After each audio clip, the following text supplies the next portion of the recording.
Well, it's September 1st right now, and here's an update on the Ataulfo rootstocks.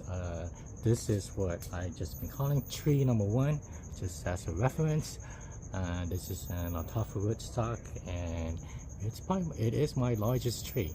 So here's an update on it. It's September 1st, and guess what? Nam Duck Mai is beginning to bloom again. So you kind of see the blooms beginning to start. Quite a few bloom stalks I am seeing already. I wish I was able to kind of prune this, but I keep on saying I will, but I still have not had a chance. As you can see, the Nam Duck Mai has a very dense canopy. This is Nam Duck Mai number 4. The canopy is very dense, so I definitely need to thin it out. But you know, just kind of let you guys know it's beginning its bloom, and the bloom's probably gonna start sparsely on different branches from September probably to the end of December. That's my guess on how the bloom's gonna last this year. So it's beginning already. This is the kind of end of summer, beginning of fall bloom that I usually get every year or every other year. Okay, so let me just take a look at it. Here's the Nam Duck Mai. See how kind of dense it is, very dark green. That's the California Rumit, very kind of light green, open canopy. And here's some grass that I made that is beginning to push.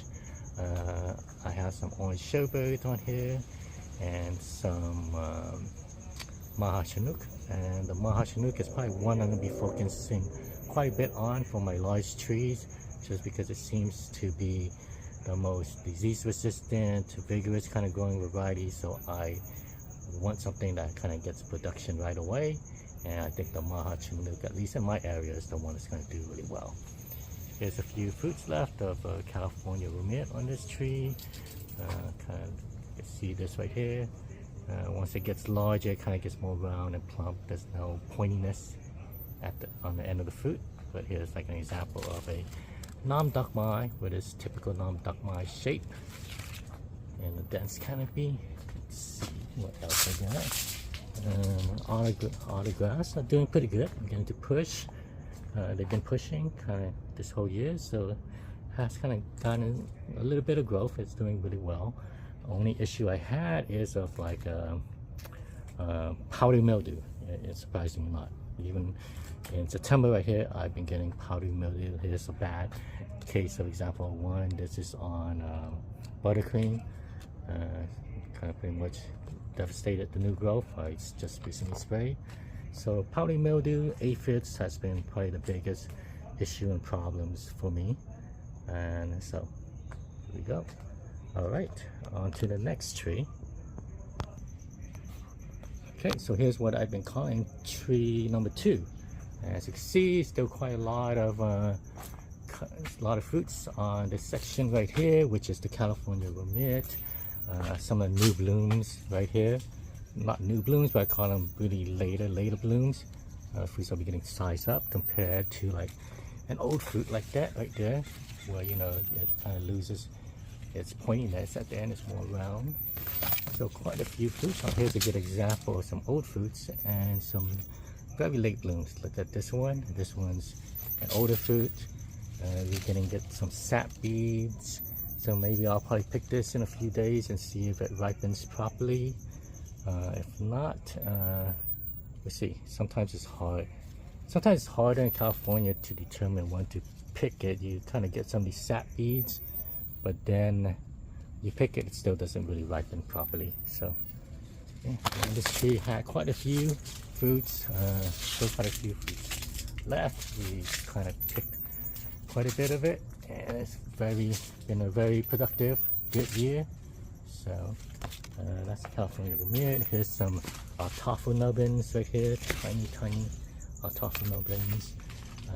I still got some of the Laverne Manillas here. Let's take a look at it. It's like this. See, these are like healthy looking ones.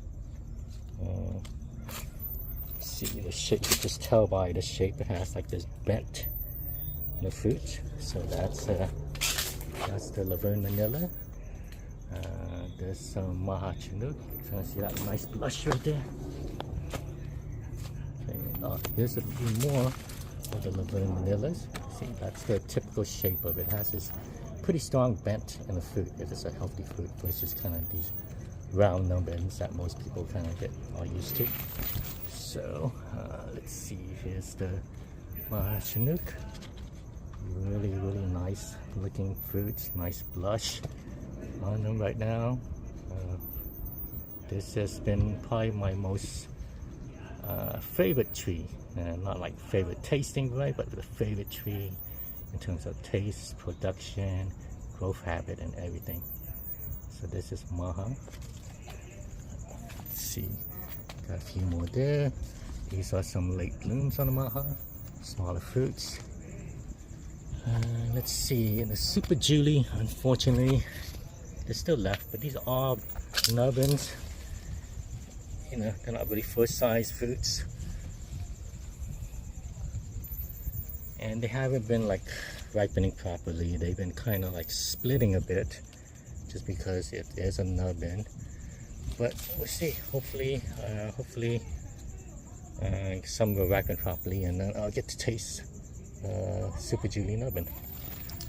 Okay, that is an update. Yeah, look at these. That is an update on tree number 2.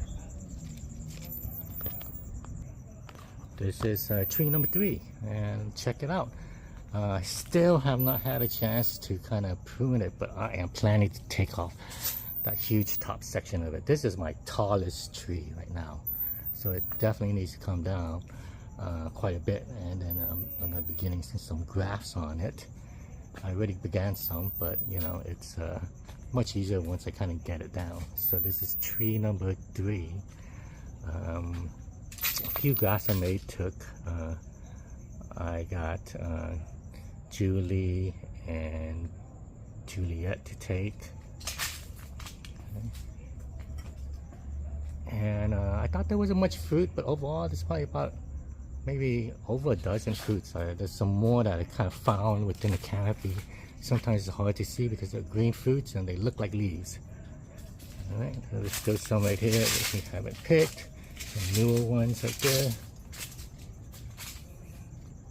This one's like a late bloom. Let's see what focus is. Yeah. So, alright, that's an update. Alright, final ones. Here are tree 4 and 5. And this was very productive. I thought there was actually less fruit, like 50 or 60, but overall I think there was probably more than like 100 fruits between the two trees. Couldn't really see them until we kind of cut off a lot of major branches, and then like the fruits kind of popped out, and we see there's quite a few still left, but we harvested quite a bit. Just the other day I just picked about like 20 fruits. So there's the fruitlets. There's some out there in the canopy, kind of hard to tell because they kind of look like leaves. Some more fruits there, I see them. But yeah, I mean, it was a pretty darn productive year for the California mint, so that's been really right. Here's some more California mint, and here is what for the longest time I thought was lemon zest, but it is definitely peach cobbler. And sizing up, there's one left. I think this one's gonna make it, so that's looking pretty good. And this is a pina colada graft, and I'm kind of surprised how thick the stems is. So pina colada, some sweet tart. Let's see what else. I got some graft that's pushing. These are orange sherbet. So let's see how it goes for the grafts. And that is an update. Thanks everyone.